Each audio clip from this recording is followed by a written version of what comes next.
अगर आपने कॉर्ड्स आज तक नहीं पकड़ी हैं और आप सीखना चाह रहे हैं कॉर्ड्स की, अपन लोग स्टार्ट कैसे करें कॉर्ड्स सीखना, और जो बेसिक स्ट्रमिंग पैटर्न होता है अपन लोग स्टार्ट कैसे करें, तो ये वीडियो आपके लिए है। इस वीडियो का एंड तक देखना, क्योंकि एंड में मैं एक ऐसी ट्रिक बताऊंगा जिससे आपके लिए कॉर्ड को सीखना और स्ट्रमिंग पैटर्न को इजीली सीखना और भी बेहतर हो जाएगा। तो अपन लोग स्टार्ट करते हैं। तो देखिए, सबसे पहले अपन लोग स्ट्रमिंग सीखते हैं। स्ट्रमिंग और पिकिंग में क्या अंतर होता है? पिकिंग क्या होती है, हालांकि मैंने इसको अपनी बेसिक लेसन फर्स्ट में भी बता रखा है, पर पिकिंग क्या होती है, इसको अपन लोग पिक कहते हैं। ये जो प्रोसेस होता है ना,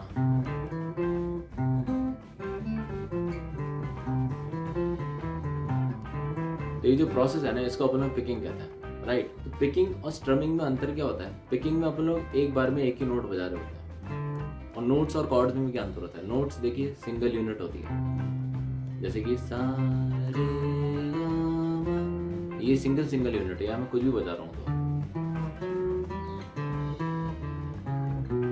ये सब नोट्स हो गई कि सिंगल यूनिट बजा रहा हूँ। कॉर्ड्स क्या होती है, मैंने मल्टीपल नोट्स को एक पैटर्न में पकड़ा और एक साथ प्ले किया, ये हो गए कॉर्ड। तो नोट और कॉर्ड के बीच में आपको डिफरेंस समझ में आया। नोट सिंगल यूनिट होती है और कॉर्ड जो होती है वो मल्टीपल नोट्स मिलाकर बनती है। तो और स्ट्रमिंग और पिकिंग में क्या अंतर होता है? स्ट्रमिंग पिकिंग तो वही सिंगल जो नोट्स और कॉर्ड्स के बीच में अंतर होता है, वही स्ट्रमिंग और पिकिंग में मोटा मोटा अंतर आप वही मान लो। पिकिंग अपने को एक बार में एक ही नोट बजाते हैं तो अपन लोग पिकिंग करते हैं, कॉर्ड्स पकड़ के भी अपन लोग पिकिंग कर सकते हैं, लाइक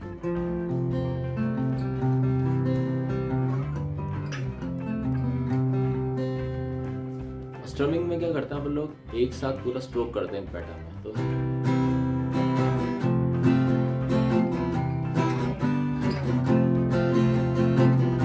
तो ये हो गई स्ट्रमिंग। तो अपन लोग बेसिक कहाँ से स्टार्ट कर सकते हैं? सबसे इजी कॉर्ड जो होती है वो होती है ई माइनर। ई माइनर क्या होती है कि आप अपनी सेकंड फिंगर लो और जो ए स्ट्रिंग का सेकंड फ्रेट है इस पे आपको प्लेस करना है। स्ट्रिंग्स के नाम और ये अपन लोग सेकंड फ्रेट्स और ये सब जो भाषा है अपन लोग यूज करेंगे, इसका मैंने बेसिक लेसन की जो तीनों सीरीज है, अगर वो तीनों सीरीज देख लेंगे तो आपको पूरा क्लियर हो जाएगा। तो इसी लैंग्वेज आप लोगों को बात कर रहे हैं। ए स्ट्रिंग का सेकंड फ्रेट यानी कि A2 पे अगर आप होल्ड करेंगे, थर्ड जो फिंगर है उसको अपन लोग करेंगे D2, तो ये हो गया अपनी ई माइनर। बस ये होती है ई माइनर। तो अगर अपन लोग, तो ये होती है ई माइनर। ई माइनर को मेजर बनाने के लिए क्या करना है, फर्स्ट फिंगर को यहाँ पर रख लेना है, क्या बोलते हैं, ये हो गया G1, तो ये ई मेजर हो गई। तो दो कॉर्ड्स हो गई, ई माइनर ई मेजर, ठीक है। अब ई मेजर को अगर मैं एक स्ट्रिंग नीचे शिफ्ट कर दूंगा ना, यानी कि ई मेजर ये थी, अगर मैं इसको एक स्ट्रिंग नीचे कर दूंगा शिफ्ट, सारी की सारी तीनों फिंगर, तो बन जाएगी ए माइनर। ए माइनर में क्या हो गया, फर्स्ट फिंगर मेरी B1 पे, B string first freight, second finger है मेरी D स्ट्रिंग सेकंड फ्रेट, और थर्ड फिंगर है मेरी G स्ट्रिंग सेकंड फ्रेट। तो ये बन गई ए माइनर। तीन कॉर्ड्स हो गए, ई माइनर, ई मेजर और ए माइनर। ए मेजर भी बहुत इजी है पकड़नी। अब फर्स्ट फिंगर हटा दो और जो लास्ट वाली पिंकी फिंगर है ना, उसको रख दो B स्ट्रिंग सेकंड फ्रेट यानी कि B2, यानी कि तीनों फिंगर्स सेकंड फ्रेट पे आ रही है। एक B स्ट्रिंग पे आ रही है, एक G पे आ रही है और एक D पे आ रही है। तो ये हो गई ए मेजर। अब ये थोड़ी सी मुश्किल है। तो कौन कौन सी कॉर्ड सीखे अपन ने? E minor, E major, A minor और ए मेजर। अगर आप ये चारों की प्रैक्टिस वैसे आप करते रह सकते हो, बट अभी के लिए अपने को दो कॉर्ड ध्यान में रखनी है, ए मेजर और ई मेजर, क्योंकि अपन लोग जो इन कॉर्ड्स पे जो गाना सीखने वाले हैं वो उसमें ये दोनों कॉर्ड्स यूज में आएंगे। ये तो मैंने ई माइनर और ए माइनर इसलिए बता दी क्योंकि इनके साथ आप सीख पा रहे हो, क्योंकि इनके साथ ये सीखनी बहुत आसान होती है, जो कि बाद में अपने काम ही आएंगे। तो आज नहीं तो कल सीखनी है, तो अपन लोगों को एक आइडिया पता पड़ जाएगा। क्योंकि अब जब ए माइनर या फिर ई माइनर की बात होगी ना, तो आपको एक वापस स्ट्रोक कर जाएगा कि अच्छा हाँ, ई माइनर कुछ ऐसे बसती है, ई मेजर से रिलेटेड थी वो। तो उसी आइडिया के लिए मैंने एक बार ये और सिखा दी। तो अपने को ए मेजर और ई मेजर, ये दो चीजें, ये दो कॉर्ड्स आनी चाहिए। अच्छा, एक और चीज है, छोटी सी चीज, कि अगर मैं माइनर अलग से बोल नहीं रहा ना, तो इसका मतलब मैं मेजर के बारे में ही बात कर रहा हूँ। तो जनरली अपन लोग म्यूजिकल भाषा में आप ऐसी बात होती है, ए पकड़ना या डी पकड़ना, तो यानी कि ए मेजर की बात कर रहा हूँ मैं। माइनर के लिए अलग से माइनर बोल दिया जाएगा। अगर मेरे को बोलूंगा ना ए माइनर पकड़नी, तो ए माइनर में माइनर शब्द अलग से बोल दूंगा। पर अगर माइनर मैं नहीं बोल रहा हूँ तो यानी कि मैं मेजर की ही बात कर रहा हूँ, करेक्ट। तो अपने को आ गई ए, ई।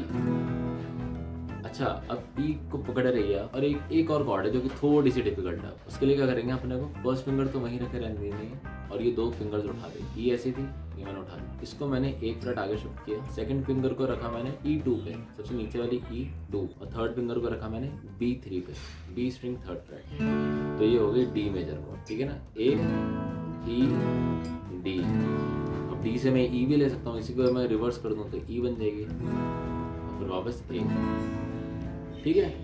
तो ये तीन कॉर्ड्स आ गई, A, D and E। अपने को इसी पैटर्न में बजानी है, A, D, E। स्ट्रमिंग अपन लोग देख लेते हैं। स्ट्रमिंग एक बेसिक स्ट्रमिंग है कि अगर अपन लोग इसको डाउन स्ट्रोक करें, अगर मैंने इसको हटा दिया,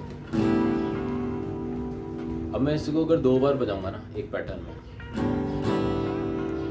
तो अपने को यही करना है बस।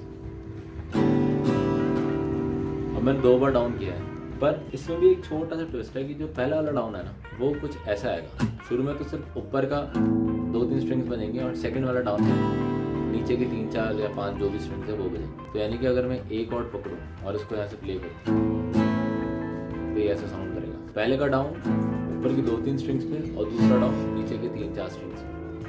तो इसको वापस से प्ले करते हैं, इस पैटर्न में प्ले करना है, ठीक है। तो इसको अगर मैं 1 मानूं तो अगर मैं 3 बार प्ले करूं तो कैसे प्ले होगा? 1 2 1 2 1 2। अगर 4 बार प्ले करूं तो 1 2 1 2 1 2। और 4 के बाद अपने को डी पकड़ लेनी है, फिर ई पकड़ लेनी है, और फिर वापस से ए पकड़ लेनी है।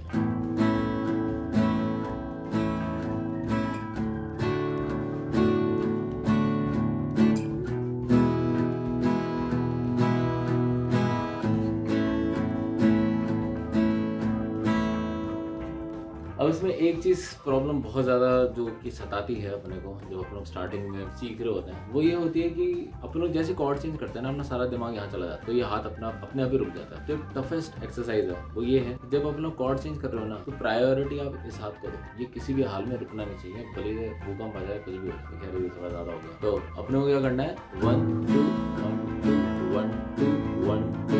अब फॉर एग्जाम्पल से डी पकड़ी नहीं जा रही है स्टार्टिंग में, तो मैं ऐसे यूँ करता रहूँगा कि क्योंकि शुरू में ऐसा होगा एकदम से डी पकड़ी नहीं जाएगी, आपको थोड़ा सा टाइम लगेगा डी पकड़ने में, तब तक ये हाथ बचते रहना चाहिए, इसको प्रायोरिटी देनी है साथ को। तो ये ऐसे चलते रहना चाहिए। एक बार ये सेट हो गया तब अपने को डी पकड़ने पे ध्यान देना चाहिए, ठीक है। ये ऐसे हो गया, ऐसे हो गया, ये ऐसे हो गया।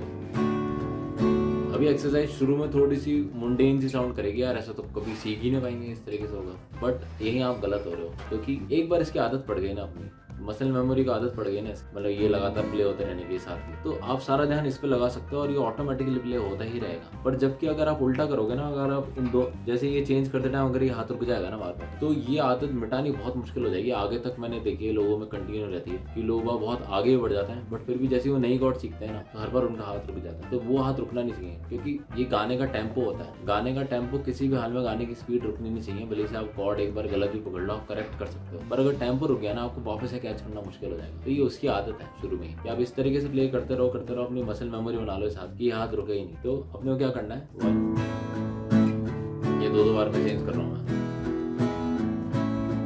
अब इन 3 कॉर्ड्स पे गाना बन जाएगा। इतनी सी हंसी, इतनी सी खुशी, इतना सा टुकड़ा चांद का, ख्वाबों के तिनकों से चल बनाए आशियाँ। अभी कहाँ चेंज होगी, इसके लिए मैंने हालांकि नीचे लिरिक्स और उसकी कॉर्ड्स दे दी हैं, तो फिर भी आपको मोटा मोटा समझा देता हूँ। हंसी, हंसी से स्टार्ट करना है, हंसी, इतनी सी खुशी, इतना सा टुकड़ा चांद का पे डी लग जाएगी, ख्वाबों के तिनकों से, तो ख्वाबों के पे चेंज हो रहा है, तिनकों से पे चेंज हो रहा है, चल बनाना आशियाँ। तो हम लोग ऐसे माइलस्टोन्स पकड़ने पड़ेंगे स्टार्टिंग में, जैसे इतनी सी हंसी, इतनी सी खुशी, इतना सा टुकड़ा चांद का हो गया एक माइलस्टोन, ख्वाबों के पे चेंज हो रहा है, तिनको से तो के से इन पे चेंज हो रहा है। तो ये अपने को माइलस्टोन अगर बन जाएंगे ना, फिर अगर आप इसको इस तरीके से देखो, जैसे कि टुकड़ा चांद का, तो के बाद 4 बार स्ट्रम हो रहा है,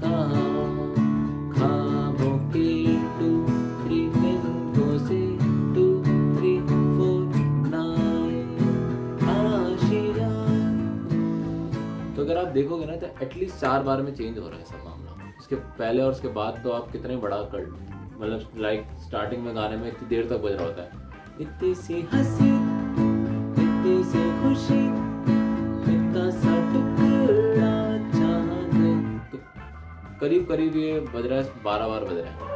और फिर चांद कहाँ, इस पे 4 बार, इस पे 4 बार, इस पे 4 बार, और फिर वापस से 4 बार, ऐसा कुछ है गाना। तो अगर आप ये देखोगे ना, इसका एक पैटर्न देखोगे ना, तो 4 बार में एटलीस्ट चेंज हो रहा है गाना। तो अगर आप इन शॉर्ट अगर आप प्रैक्टिस ऐसे करो स्टार्टिंग में 2 3 4 1 2, यानी कि अगर मैंने 4 बार चेंज करने की प्रैक्टिस कर ली ना, तो मुझसे पूरा गाना ऑटोमेटिकली ही प्ले हो जाएगा, राइट। तो आप इसकी प्रैक्टिस करो। अपन लोग मिलते हैं एक नई वीडियो के साथ, एक नए गानों के साथ और एक नए कॉर्ड्स पैटर्न के साथ।